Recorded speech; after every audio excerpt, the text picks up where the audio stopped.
Good morning and welcome everybody to the first session in PaPBS Annual Coaches Day. I'm super excited to welcome representatives from the State College Area School District who have been PBIS implementers for many years, and they're graciously sharing their journey today. So I'm going to turn this over to Dr. Rachel Lago and Mr. Alex Raup from State College. Good morning, everybody. Thanks, Erica. All Oh, right. So, do yeah, you want me to welcome. kick it off, Alex? Yeah. We just reviewed this and now we're already pausing. So Yeah, I think you were going to go first and then introduce yourself as a quick background, sounds then I'll go from there. Yeah. great. So I'm Rachel Lego. I'm the school psychologist at one of our middle schools in State College School District. And I had to go back through my notes to figure out how long we've actually been doing PBIS. But when I looked, we started that journey in 2011, and then I've been the Tier 1 coach. I was started in 2012. And then as a school psychologist, I felt like it was more it would a better fit to be the advanced tiers coach as opposed to tier 1. So now that's my primary job within my building. And then I also am part of our district level team for MTSS implementation, and then part of our building, our core team for MTSS at my school. So in terms of just a few things about my background and some things that I'm into, one of my professional interests really center around social, emotional, behavioral, mental wellness for kids. So that's kind of my primary favorite thing to do professionally. Personally, I have two teenage daughters at home. They're both on swim team, and we spend many, many hours at the pool. So that's kind of what we're wrapped up in right now. So a little bit about me. Wonderful. Alex. Thanks, Rachel. Yeah. Yep. Good morning, everybody. My name is Alex Raup, and I am the principal at Radio Park Elementary School, which is one of the 8 elementary schools in State College. I think you'll see us in the next slide, but we're 8 elementary schools into 2 middle schools into one big high school that graduates around 650 kids each year. I'm a proud State College alum and actually went to the elementary school where I'm now the principal at, so that's kind of a fun full circle thing there. My career started teaching 10th grade English at the high school and then down to 8th grade English at the middle school where Rachel works at. So we got to do PBIS together for a couple of years there while I was an 8th grade English teacher there. And then I went to one of the middle schools as an assistant principal, and now I'm in year 5 at elementary. I joke that I enjoyed my time with the big kids, but I'm never going back. I like the little kids, and I'm having a lot of fun working with K to 5 here in Radio Park. My professional interests are supporting kids and their behavior, especially the ones that kind of leave you scratching your head. I also am the proud dad of a kindergartner. Her name is Lainey. She goes to kindergarten at my wife's school, one of the other elementary schools. And I'm married to an ELD teacher, so also have a real passion for how PBIS works with our English learners and how that population of students is supported in their teaching and support of their behavior. So our session today is called Streamlining, Unifying, and Supporting to create a PBIS district leadership team. And we're excited to share with you today about our journey. So our overview is we're going to be talking today about where we kind of began this journey for our district leadership team and how we've worked really, really hard to create a system that aligns our initiatives, streamlines and clarifies roles, and creates a heck of a lot more consistency across schools and levels so that when kids begin with us in kindergarten until they graduate as seniors in 12th grade, that we really have a nice scope and sequence for them in regards to teaching them, reteaching them, and supporting them as learners, as in their behavior and their social emotional learning, and hopefully launching them onto productive adult lives. All right, so then I'll talk a little bit about the demographics of our district. Won't read through all of this, but our district is on the larger side, 8 elementary schools. We have 2 larger middle schools, and then one alternative school that's grades 6 through 12, and not alternative in terms of alternative ed, but just has a different kind of philosophy and slant on things. It's really a great alternative for some of the students in our district that want a little bit of a smaller setting and more democratic principles. And then we have one large high school and then one hybrid virtual school. So, for the most part, we have some ESL hubs, which are not every elementary school has an ELD teacher. So there's some that sometimes for some of the smaller schools, they end up going to a different school to receive their ESL services. Okay, you can go to the next one there, Alex. So here's just a breakdown of, what our demographics by race look like. One thing to keep in mind with State College is being a university town that Mhm. a large swath of our students and our English learners do have a connection to the university. So they might not be here for long stints of time, visiting scholars, kids, things like that. We have very much like the haves of education and money, and also the have-nots of education and money. So it's a really wide spectrum there of the type of clients that we serve. This is a QR code if you want to scan it. It gives a nice little 30,000 foot view of PBIS in our district. We're going to spend a good bit of time talking about elementary because that's where the most work needed as far as our district leadership team. Middle schools we're pretty aligned already, and the high school has launched and is in the earlier stages of PBIS. So we wanted to make sure that you could kind of see, again, to use the term, my scope and sequence of PBIS in our district. So feel free to open that, and it'll take you to our district's website with some more kind of grassroots stuff about PBIS. Okay, so this is just a graphic showing you the journey. And I just want to highlight and emphasize the journey. Every day I kind of think, MTSS and PBIS is never done. It's always a process. And I'm always constantly thinking about how we can get better, So this really does highlight in terms of this district leadership team, it's been a long process. So we started in the spring and summer of 2022. We started the process really completing that district systems fidelity inventory. So we're going to talk a little bit more about that. I don't know if you can just kind of indicate maybe in the chat. I'm curious how many people are familiar with that district systems fidelity inventory. Have you done it in your district? It takes a while to go through. So just pop in the chat there if that's something that you're familiar with. We started by that, and that really was a great tool to kind of help us focus what should our goals be over the next upcoming years, and help to identify where do we need more district level supports to help make sure that our PBIS system is sustainable. Good. So it sounds like a lot of people are familiar with that tool and are planning or maybe planning to do it this upcoming year. So it is, I think, a really helpful process. So then we started informal meetings, 22, 23. May of 2023 is when our district leadership team really became more formalized, and we tried to think through exactly who those key stakeholders should be on that team. And that it was hard to do. You want to strike that balance between making sure all stakeholder groups are represented, but also not having the team be so large that it really is hard to get that work done. So we'll talk a little bit more about the teaming later.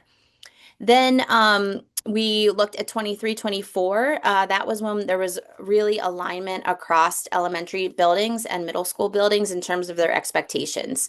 So the elementary has one set of behavioral expectations, but in the past, it kind of varied building by building since we have 8 elementary schools. So in that 23, 24, that's when we said, it really makes more sense to be completely aligned for all elementary schools. And that helped a lot. Alex is going to talk a lot about that. August 2024 was our district-wide rollout of those expectations. And then we really started with Tier 1 district leadership team, talking about Tier 1. And then in 2024, 2025 is when we really started talking more, okay, now that we feel like we have a firm base for and consistency with a lot of our implementation at Tier 1, we wanted to fold in those advanced tiers and started forming that district leadership team for advanced tiers. Great. Thanks for the overview, Rachel. I was just jumping into the chat there since I saw a bunch of numbers pop up. We are talking about rowing in the same boat. I don't know if where it got changed and switched up. We were to present at the statewide conference too, and that we had a different title there talking about academics. So if you're here for some Tier 1, rowing in the same boat, unifying, you're in the right spot. And we promise to give you what you thought you were signing up for here. Sorry if we changed things there and caused any confusion. So I'm going to take it down just a little bit deeper now and talk about some things. So as Rachel alluded to, 2021, 2022 school year, I believe it was summer of 2022, we met with the IU, Don Moss and Christine Sanker, and some key players of K-12 to look at what we were doing with PBIS. This was really championed by Mrs. Danielle Yoder, who's our assistant superintendent for elementary, had noticed a previous elementary school principal that we were just doing some really great things in silos and wanted to bring all the silos together to figure out what PBIS looked like. We had some folks who've been implementing for a very long time, other folks who were kind of new to the game, some changeover of coaches, and we felt like we were kind of at a crucible moment there to figure out what does PBIS look for, what will PBIS look like in SCASD for the years to come. So Danielle worked with Don and Christine to get that conversation going, and that was where we did our DSFI, and a lot of great things that you're going to hear about today flowed out of that conversation. So the next school year, we met and really took our time, and that's one thing you're going to hear us talking a lot about today. That this is a journey that, as Rachel just said a couple minutes ago, it's a never done journey. I think one of the reasons why we've had such success at the district level with PBIS is because we've moved at a really slow pace and we haven't tried to take on too much. We've really tried to emphasize the good things that were happening and build off of those. So 2022, 2023, so the year after we did the DSFI, we added PBIS as a key part of our Future Ready Comprehensive Plan that our district looks at every couple of years. Another big thing that came out of that was a really early thing, and this has been huge. We worked with central office, and God bless our business manager for giving equitable funding for PBIS across all levels in schools. That has been a game changer because where we had previously been scrapping and finding every extra dollar that buildings could and working in isolation there to fund some of the awesome things that were happening for students and faculty and staff, central office has given us money to put behind PBIS, and that has truly been a game changer. We also developed an informal district leadership team, and that was really taking it at first the people from who were around the table of the DSFI and bringing them together for some consistent meetings because you can't solve everything in 3 hours at the IU. You have to keep circling back to it and revisiting your DSFI to figure out what were the things that were important that we want to be about. So we continued to meet every couple months there during that next school year to think about, okay, this is the key things that came out of that conversation. This is where we want to go. How are we going to get there? 23, 24, that was where we really put a lot of time and effort into growing who was around the table there to make sure that every single building was represented, to make sure that it wasn't just people who had been shouldering PBIS for a long time, but that it was also folks who were decision makers. We made sure that administrators were there, that we had administrators from all levels, that we had district administrators there, people who could be advocating for us for additional funds and comprehensive plan. Some school board members started to get interested at that point and then jumped on last school year, 24, 25. And the big goal of this school year was to streamline across all elementary schools. We had 8 elementary schools all doing really wonderful things, but we had 8 elementary schools for the most part doing very different things. And that was confusing for our substitutes who were going from building to building, bus drivers who were driving for multiple schools, any type of district event like intramural programs. When we had parents sitting on the sideline of a soccer game, they're talking about star at one school, soar at another school, the 4Bs at another school. So there was community confusion there as well. And we really wanted to get people aligned. We had 2 middle schools that were doing really great things. And for the most part, were aligned, but also there were some discrepancies. Like, for example, they both had ROAR, responsibility, organization, attitude, respect. But at the 2 different schools, one school had responsibility first and one had respect as the first R. So that's confusing because we have some shared sports teams across the elementary school or the middle schools, and they interact a lot. And that was, again, community confusion. And then we really championed the high school as they sought to implement a full rollout. They had tried a few years back, I want to say like 2010 to 2012 in that area, and it just didn't land. So we wanted to support them as they really tried to take PBIS and make it age appropriate and sustainable at the high school level. 23, 24, I'm going to talk a lot about our alignment here of the elementary. That'll be kind of the next few slides here. If you're a middle school or high school person, don't tune out because there's a lot of great things I think you can take from this as well, especially when you're trying to create alignment across a big system, even if it's within the same building. So in addition to thinking about um, having 8 elementary schools all in different areas and doing different things, one thing that we had noticed, and Rachel had kind of alluded to it, our district has been implementing PBIS for over 15 years in some places. So we had a lot of people to look at this graphic here who were climbing up a mountain by themselves with a very heavy backpack, and they were the ones who knew all the things about PBIS and their building. And if they retired, then PBIS was going to retire with them. And we identified that can't be the case. It has to be a shared leadership, shared work model here. So we really wanted to get the backpack smaller, spread the wealth across buildings and within buildings so that it was sustainable and that we didn't have just one PBIS guru in a building who, when they left, all of the knowledge and historical context of PBIS, what left with them. If the mountain graphic doesn't work for you there, then I've made this really technologically advanced graphic that I think is going to blow your mind. My team, if there's anybody on here, laughs every time that they see that. So thinking about an elementary model, and you could do more if you threw in our 2 middle schools, our alternative school, and then also the high school. But we had 8 boats who were all rowing in a good direction, but they weren't all together. So you had some boats here who were still trying to get across the tier 1 threshold, other boats trying to cross tier 2, some that were at tier 3 sustaining, and there was good things happening, but we weren't unified. So again, your mind's going to be blown here with this graphic. What we did was we put everybody into the same boat. So instead of having a bunch of little canoes there, we put everyone into a nice big cruise ship. And what we've been trying to do is have people get off at the different port that they're at. Isn't this very amazing? And where I think the real good stuff is here in the boat. So while not every elementary school is tier 3 sustaining, some schools are still trying to get to tier 2 at our elementary level. But the good part is when we're all in the same boat there and having the conversations, and that boat is our monthly district leadership team meetings where we're able to share about the great things that are happening, remind people about deadlines, provide support, and have that real sense of collaboration there as a team. So there's the boat.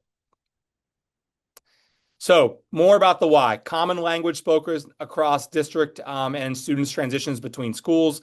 Putting on my previous middle school assistant principal hat, it was always really challenging at the start of 6th grade with our middle schoolers when they were coming from 4 different elementary schools, trying to unpack which school you were at, what did PBIS look like, what was your acronym there, how were you taught and retaught and recognized for your behavior. So having consistency across the 8 elementary schools has been hugely helpful with that transition to middle school.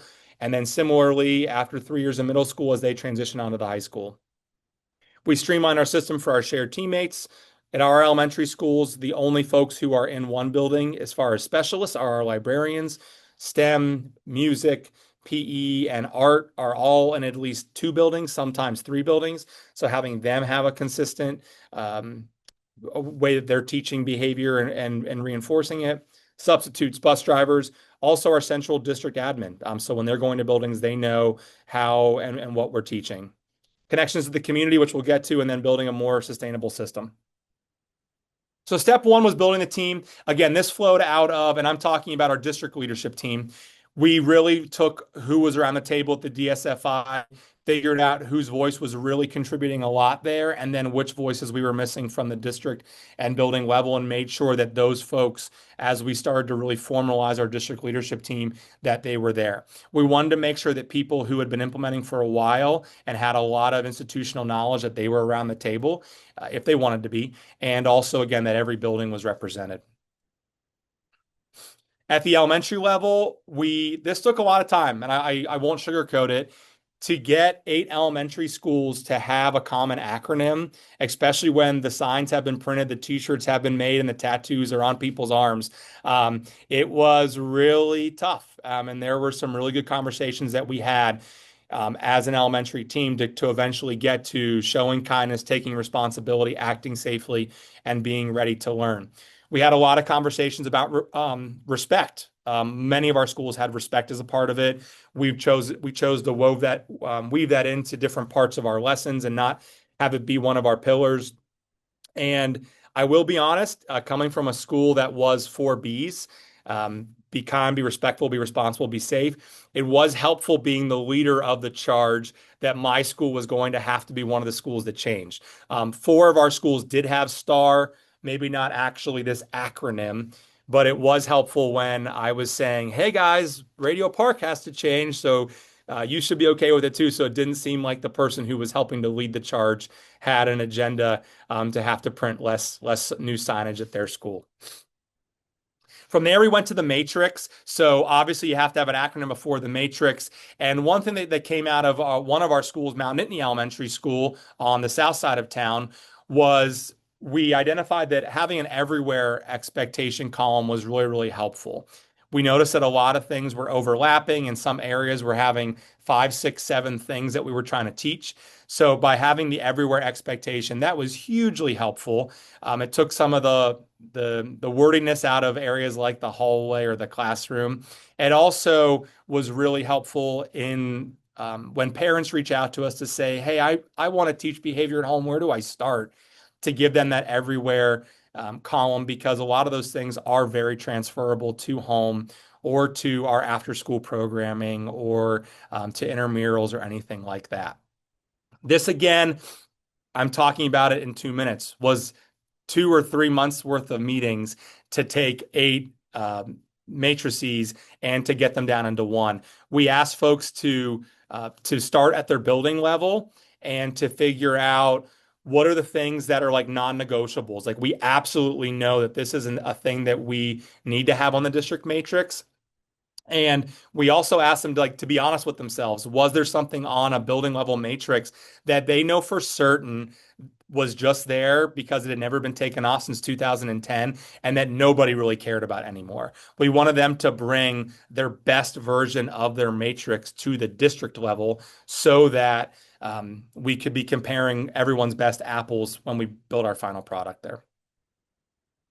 From there, then we met with a smaller group and we built our lesson plans for the 1, 2, 3, or we just did classroom, hallway, bathroom, playground, cafeteria, arrival dismissal, and bus and van. We didn't do everywhere lessons because, again, they're overarching.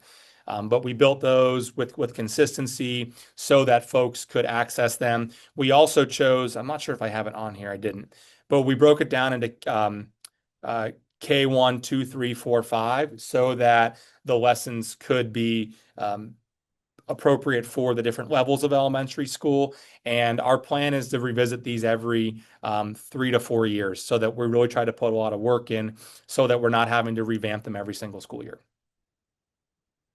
From there, we went in and using district funds, we built starter packs for every building. So we wanted to have consistency across spaces and across buildings. So working with the other elementary principals, I figured out what are the number of spaces that you have in your building and how much would you need in your starter pack, we called it. And we printed this and then disseminated this for everybody so that they started the year with the signage that they needed to have a consistent branding across our buildings. We also aligned our voice levels across the building. This has been huge. We also aligned that we do peace and quiet across every elementary school. Some classrooms within schools had 0 to 4, some had 0 to 5, some had no 0, and they were okay with chatter. So again, it seems easy, like a graphic that's easy to decide, but there were some feelings about voice levels that we had to weave through and then make sure everyone knew that we were aligned across all schools and across all buildings. The ticket that we're recognizing with, every school had something different. Some had triplicates, some had tickets, some had big stickers that kids wore proudly on their shirts whenever they got them. So we worked together with a lot of different examples from our print shop to figure out what seemed the best. We ultimately took something that was from one of our middle schools that we thought was pretty cool and ended up taking it down to our elementary level. So every student in the district has those. It's really cool for like our assistant superintendent as an example, because she can wear these proudly around her neck, and it doesn't matter if she's at Radio Park or Mount Nittany or Park Forest or wherever. She knows that she's giving out the same ticket for students, whatever school she's at. Prior to our rollout in the summer of 2024, we also created nothing fancy here, but just a district PBIS resources site for elementary. And this has everything that you just saw. It has our flow charts, our presentations, lesson plans, logos, so that when people are making classroom graphics or newsletters home, that they're able to use the consistent and same branding that we created there. And then when we did that rollout in the summer of 2024, we made sure that we had one person, it ended up being me, who talked with all elementary faculty and staff. There, as we know, paraprofessionals are the boots on the grounds, and they're the ones who are oftentimes teaching and reteaching behavior even more, so that everybody got a consistent messaging about the why, the what, and the how of this change. We also made sure during that time that folks had access to the site and to all the resources. And we also explained what wouldn't be changing about PBIS at the different levels, because we wanted to make sure that folks still felt like that all their work up until that point wasn't for nothing. And also that things like school mascots, school colors, things that they take a lot of pride in weren't going to go away. I still do have a feeling that we should all be the same mascot, but that's not a hill that I'm going to die on. So we have eagles and we have cougars, and we have penguins here in central Pennsylvania as one of our mascots as well. And right now we still celebrate those and allow them to be part of our STAR program. So sorry, I'm moving my thing here. We also built a lot of collaboration support in. So our DLT met monthly for the first 1.5 years. It is a lot of time, and you have to have district support for this, or central office support, to make sure that you are able to get substitutes, that you're able to have these meetings. It was really, really helpful to talk about things that had happened the previous month. So like when we met in October, we're reflecting on how did everybody's rollouts go? What did you do? And people were feverishly taking notes so they could already be planning for the next school year. It's hard to reflect on the start of the year if you only meet in December. So we really tried to build in time at the beginning of each meeting that first year and a half to reflect and to have more unification. And we made sure that we started and ended every meeting there as a K-12 team. So while there was leveled work with the elementary schools trying to align, the middle schools fine-tuning, and the high schools really preparing to launch, we wanted to make sure that there was time, because it is a district leadership team, where we did start every meeting and end every meeting with everybody there together so that we could really be creating that whole team. What didn't change? Building specific plans and procedures for collecting tickets. So the way that a ticket is collected here at Radio Park is different than Coral Street, where my daughter goes to school, and that's okay. We have the same ticket, we have the same lessons, we have the same expectations. But my school is 450 kids, and that school is 250 kids. I have over 100 staff members. I think they have closer to 40 staff members there. So the things that need to happen for a large school versus one of the smaller schools, a large staff with a lot of resources versus a smaller staff, need to be different. So we were okay with that. We also chose to allow above and beyond recognitions to be different. So like our one school, Grays Woods, had pack tickets, or is that what they're called? Yeah. Doesn't matter. Not important to you all. Yeah. But they are they're above and beyond things that were really special to that school that we wanted to allow them to keep doing. Weekly and monthly recognitions. Some schools recognize weekly, some do monthly. That's okay. Again, it depends on the staff and kind of what's worked for you. School-wide celebrations, individual challenges, individual mascots, how we roll things out at the start of the year, after breaks, mid-year, end of year, all of those things were different. And then also just how they structure their teaming and subcommittees. A lot of schools had a really good thing going, so we didn't want to break that for them. I will be honest that a lot of the schools used the opportunity for the new rollout to really look closely at how they were doing things. And some changes were made for the better just because they felt like it was a good time to rebrand and to give a real good look at what they've been doing for years. So, a lot there about Tier 1. And I saw a bunch of questions pop into the chat there. So we wanted to just go through and before we switch into advanced tiers for the second 30 minutes of the meeting here, give you all a chance to breathe and soak that in and answer any questions that were common there. Eric, anything big? I'm trying to scroll through here. Things that you were seeing as common things that might be helpful for us to talk about at tier one before we jump into advanced tiers with Rachel. I think Rachel addressed this one, asking about what's your plan look like for the middle grades. Yep. And being able to share, Rachel will share that as well. Just questions about, can you have PBIS expectations that aren't an acronym? We took care of that. You can use 3 to 5 positively stated B or 3 to 5 positively stated B statements. And I think those are the big ones in there. Great. I will say that yeah, we chose to have star because 4 of our elementary schools had already been using star. Again, it wasn't all necessarily showing kindness, taking responsibility, acting safely, and ready to learn. There were some different things there. One of the schools was SOAR. So in a roundabout way, we had 5 of the 8 that were doing something. And that wasn't our end all be all for that, but we felt like they were doing some really good things there, and we wanted to build off of that. One thing that I don't believe we have later in the presentation that is good to highlight, that having STAR has also blended into our community. So we now have a bunch of community partners as well who hand out STAR tickets. They're green instead of the yellow that you saw on the slides there. I'm going to try to do them quickly here. We have our local library. We have a downtown toy store that a lot of kids love going to. We have a place called Discovery Space, which is great for STEM. A lot of kids do summer programming there. We also have another place downtown State College called the Makery, where kids can go and shop for crafts, but also do crafts. Chick-fil-A. We have a sports memorabilia store that kids love going to. We have a car dealership or a service and repair place where kids will oftentimes go and sit with their parents while they're waiting for the car to be fixed. And then Jana Marie Foundation, which is a local organization that supports students' mental health and social emotional learning. So kids can earn those tickets out in the community and bring them back. It's really cool when we say to kids, people are always watching you, that at 9 places now, community members are recognizing kids.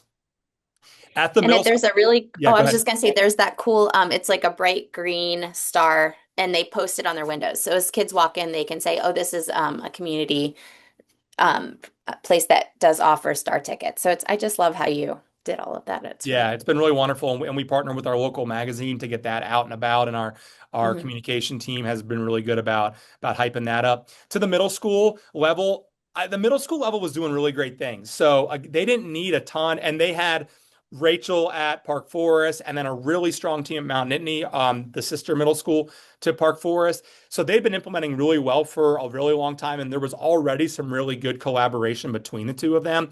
What they needed to do was to look at like simple things like switching up the R's to make them the same, to working a lot smarter than harder. So what lesson plans are you doing? How are you using student leaders? What are some things that we're doing really intentionally to receive students in 6th grade and launching them in 8th grade to get ready for high school? So I'm not downplaying the work of the middle school because they worked really, really hard, but they were in a place where they were already pretty close to each other, and there's only 2 of them. So to get them aligned was more fine-tuning a couple things and then running really hard in the same direction that they already were going there. And ultimately, all of us, elementary and middle, building a really strong foundation upon which our high school could build. So real quick before Rachel launches, in case you didn't click into our district website, elementary again is show kindness, take responsibility, act safely, ready to learn. And then when you move into middle school, we throw in the concepts of respect, organization, having a good attitude, and then responsibility. And then when you get up to the high school, which we know it can be hard to keep high schoolers, 15 to 18-year-olds bought into a PBIS program, they do respect it, own it, and advocate for it. So if you're thinking about where they are in elementary school, it feels very appropriate. Adding in the concepts of respect, organization, and your attitude in middle school, and then talking about advocacy in the high school, it's really, really neat to see just the foundation upon which PBIS builds as we're, again, trying to get those kids ready to be young adults out in our community and communities around the world. Okay. All right. So Thanks, from Alex. there, we then noticed we are doing great stuff at tier one. We feel good here. Our job isn't done yet. And that's where advanced tiers came in, and Rachel has taken the lead and the lion's share of that work. Okay. Do you mind going to the next slide, Alex? Thank you. Yeah, so I think that one thing that we haven't talked about yet is how all these teams are kind of structured and what that system of meeting looks like. So I think that that's been one thing that we've tweaked a little bit, and it's been pretty successful the way we're doing it. So we have co-leads. So at the tier one, Alex and I are co-leads, and I think it's really helpful to have a building principal and a school psychologist because we both bring different perspectives to that. So as co-leads, we meet with other admins. So like our elementary superintendent, our director of student services. There's like a group of district admin that we meet with prior to each of these monthly district leadership teams with the larger group so that we can talk and set the agenda. And that's been really helpful because they may have different priorities than, like, we just want to make sure that we're taking into account the strategic plan at the district level when we're setting the agenda for these district leadership teams. So that's what our tier one looks like. In terms of our advanced tiers, Alex is also co-lead, but it's myself and one of the school counselors as well. So I love that we're able to bring our own expertise and kind of background into setting that agenda. That's been really helpful. I love having that counselor perspective because it's a little bit different than mine. And so can you go back one, Alex? Sorry. So we talked a little bit about this. The members of the advanced tiers is similar to our tier one district leadership team, but we have a lot more interventionists. So there are principals, school psychs, school counselors, and then we have brought in also our emotional support, autistic support teachers. We have some social emotional learning interventionists that come, and our IU consultants have been huge. So at each district leadership team, thank you, Chris and Beth. We appreciate you being there. I love having just a standing spot for them on our agenda because it's really good to have that broader view of like, here's what we need to do. For example, we meet this afternoon for our advanced tiers district leadership team meeting, and we want to talk a little bit about what is required in the spring to apply for fidelity at tier 1, 2, and 3. So like if Chris and Beth will give us an overview of that and make sure that we know where we need to go so that we're all being consistent and we know what's on the horizon. It's very helpful. So the purpose of this advanced tiers is really focusing on implementation fidelity. We want to really make sure that we are being consistent in those core components. So we use that tiered fidelity inventory as our primary resource to say, we know we all need to have these core components. And then, like Alex said, within those core components, there might be a little bit of variation. You know, it's not every building needs to do it exactly the same, but you do absolutely need to have those core components. And so we want to make sure that we're supporting buildings in achieving that fidelity. Every building's at a little bit of different place in terms of what they're applying for, but our goal is really to help every building get tier 1, 2, 3 banner status.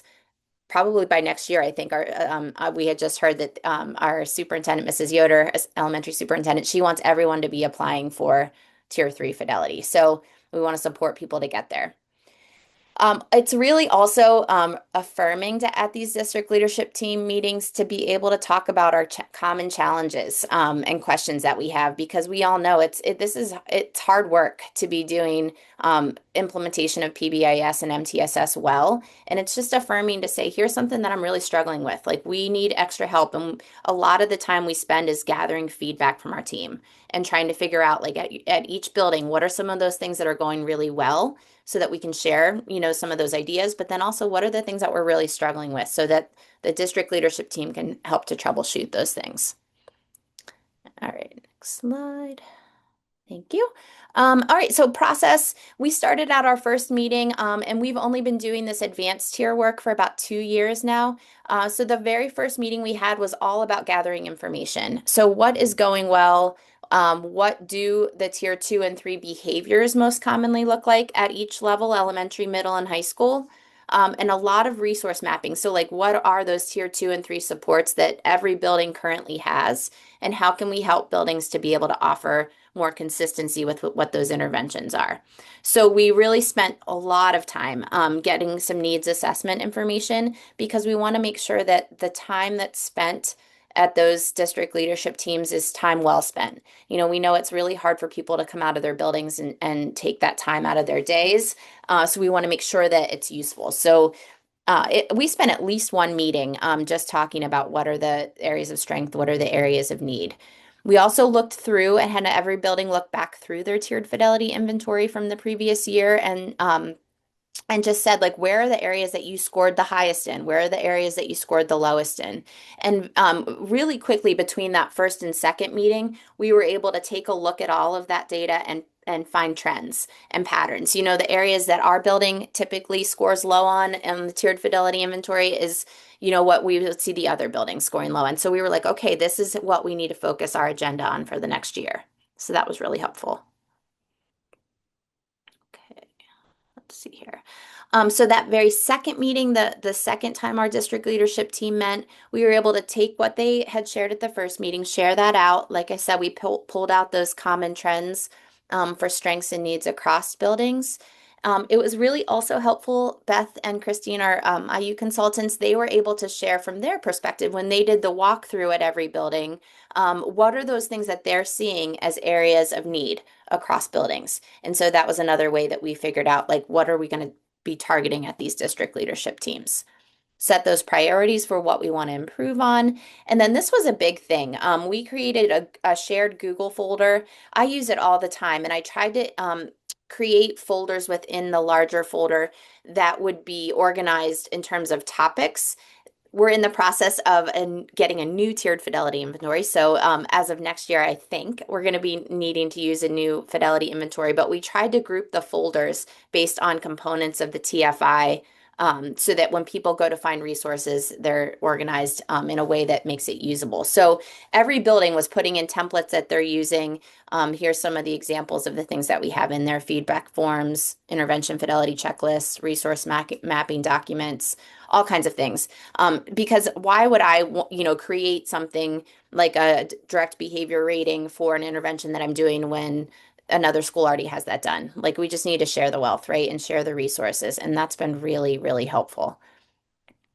One thing that's been really helpful too, like with that being Rachel being a psychologist and myself being a principal, a little bit easier. Not always easier to leave your building, but sometimes easier to find coverage for us to step out. So like we've been able to sit in on meetings, or if like schools want us to do a walkthrough with them, or to sit in on an after school meeting, just to have somebody there who has a little bit more flexibility and can help answer questions and create that streamlining has been really, really good. So as you're picking kind of your leaders, it's good to have people who have the good different perspectives, as Rachel said, but also people who have the capacity to be supportive to other places. Because as much as we'd like to put Christine and Beth on the SCASD payroll, they have other districts and schools to support too. So we need to make sure that we're able to take information from them and then provide support. And that's a good point, Alex. I think we've done a little bit of this, but it's something I'd like to expand, is like our ability to help coach and go into the buildings, like, for example, there's some buildings that are really working on initial fidelity at tier 2 and 3 versus like our building has had sustained fidelity for a couple years now. And so we want to really be able to go and go to the buildings and just be like, let's talk about it, like, and have that, like, we're in this together, and get into the buildings that way and be able to support. So it goes beyond just this monthly district leadership team, but it can be anytime. Like I've gone to a couple even of their MTSS meetings, and just to sit in and see if there's anything we can do differently that might make it easier. Okay, so then this is this current year. So this is what we're currently working on for advanced tiers. We've really tried to bring in our director of student services, and she oversees our counselors, nurses. I can't even remember all the different groups. She oversees a lot of different groups. And so we really need that perspective, because when we're thinking about our advanced tier work, it goes beyond PBIS. So we're really trying to bring in all of the initiatives that we have that support social, emotional, behavioral, and mental health of students, like restorative practices, trauma-informed practices, our school-based mental health team. We have all of these different initiatives and groups that are supporting student mental health, but we want to make sure that we're all in it together and we're breaking down those silos, like we said. So we have members on our district leadership team from all of these different groups. And we want to make sure that that director of student services is really a big part of that as we're setting the agenda and figuring out what we want to talk about so that it does help with consistency across different departments. So we're alternating right now this year. So every other month is tier one versus advanced tiers. And then in May, because that's kind of like that last month that we're trying to get prepped for the following school year, we have both tier one and advanced tiers district leadership team meetings. So that's how the meetings are structured. We have similar membership, but at least 2 reps per building. That's been a big one. It's really important, I think, to make sure that there's membership on the district leadership team from each of the buildings, because that's the way that we share information out in terms of what we want everyone to be doing, but also we gather information from those buildings, right? We don't want anyone to fall behind. Like we said, we want everybody in that same boat. And in order to do that, we need people at these meetings. And the reason why we said 2 is because there's a lot of time to kind of talk about what you're currently doing in your building and then share out with the larger group. So it's helpful to have at least 2 people there that you're kind of doing that work and that conversation together. So we are trying to finalize our priorities for improvement at tier 2 and 3. Like I said, we're expanding that umbrella to encompass all of the supports that we have available for our MTSS behavior. And then we're continuing to share resources as much as we can to lighten the workload of all the different buildings. Okay, this is a big piece of what we're doing. So as of today, today we have a meeting. We're going to start our subcommittee work. So we're really in the initial stages of our advanced tier work. But one thing that we're seeing is, there are so many components and forms and things that need to be done, and it needs to be done at every building. And so these were some of the things that need to happen. And we were like, instead of having every building doing their own thing, we're going to have subcommittees. And these are the 5 subcommittees that we're going to do. So we took everybody on the district leadership team. They submitted what their preference was in terms of these committees. They're going to start today, and we're going to dedicate at least an hour to an hour and a half of that time to work so that you can get a lot done at those meetings and not feel like there's a lot that you need to do outside of the meetings. And then our goal is they're going to have time to work at these next few meetings. And then in May, they're all going to come back, share out what they have been working on, and get feedback from that larger team to try to finalize these 5 areas for the start of next school year so that we're kind of ready to go with a lot of this done. And then these are the things that were also low on most people's TFIs. So hopefully, if we can get all of these things finalized and set next year, when people fill out that TFI, they can just say, check, check, check. Yes, we have all that stuff, because now, it's already done and it's consistent across the district, is my hope, at least. We'll see how it goes today.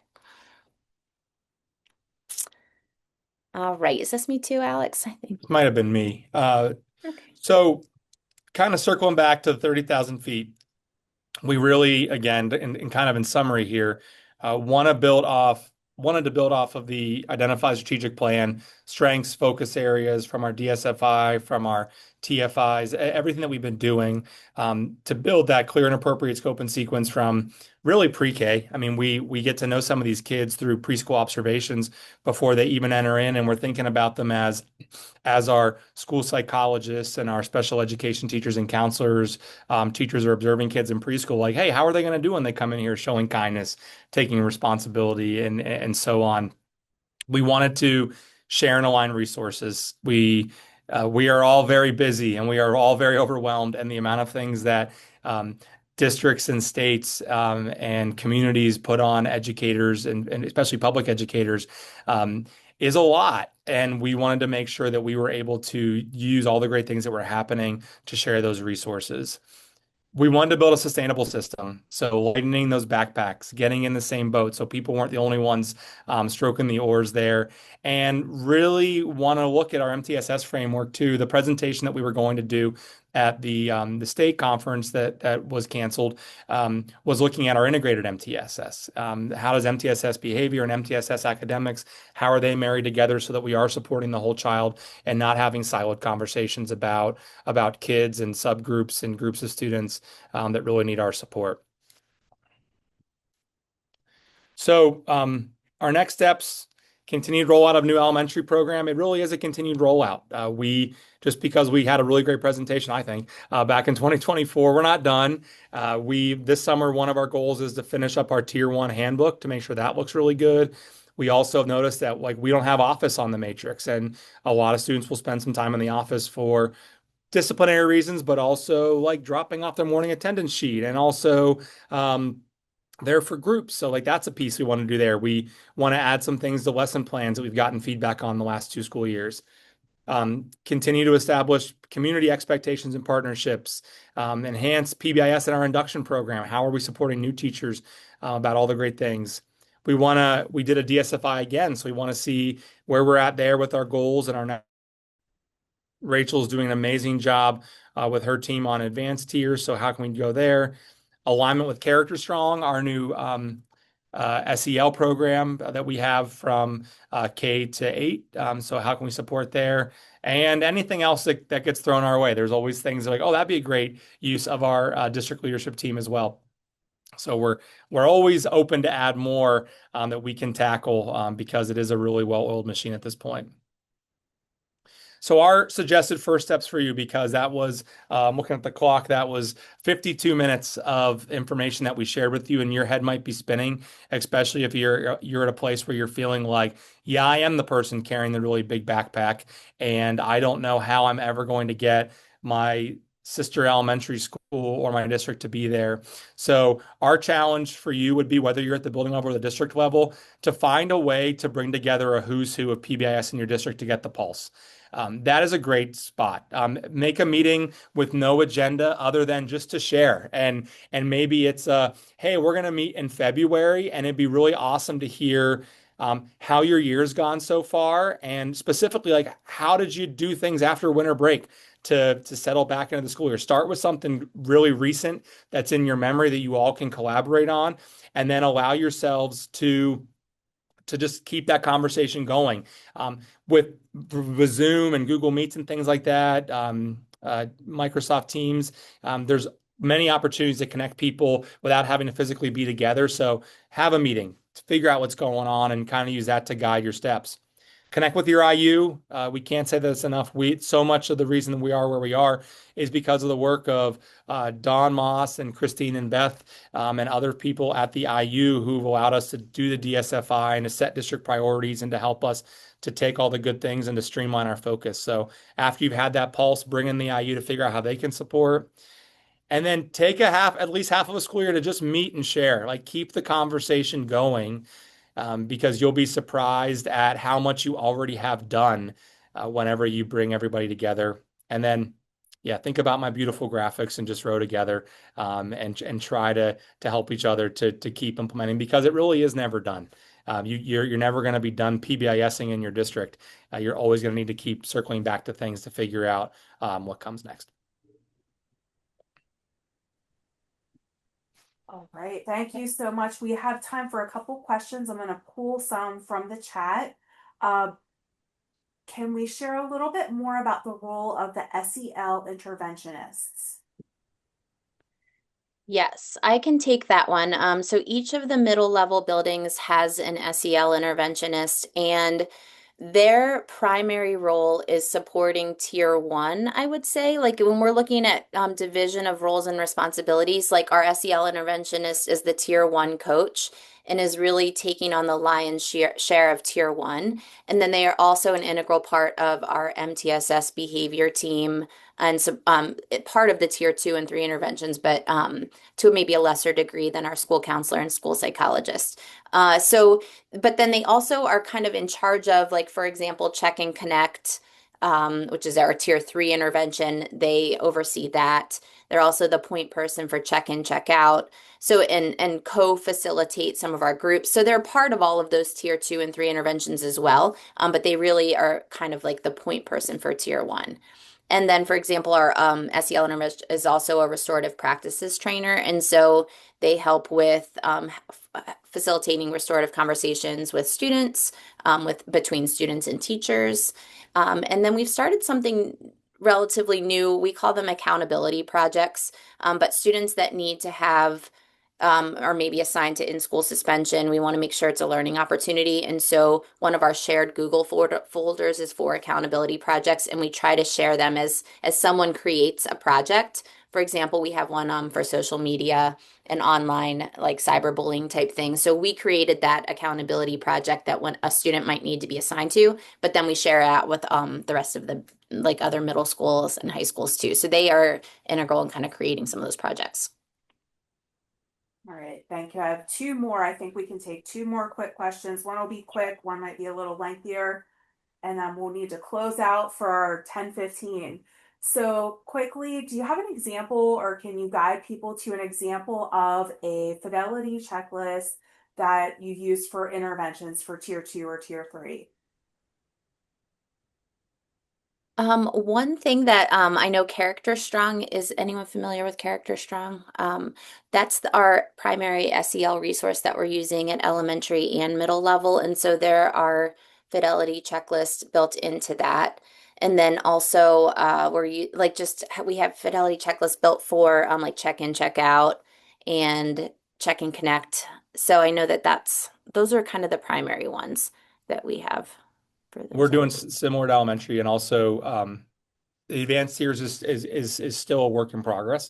So Mhm. we're developing those at site levels with the goal of again bringing all the elementaries together to figure out who has the best version of this that we can take and build off of, and who has the best version of that.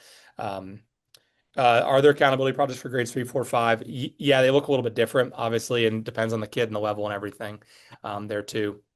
And I saw do you want to explain briefly? Sorry, we're getting more questions here.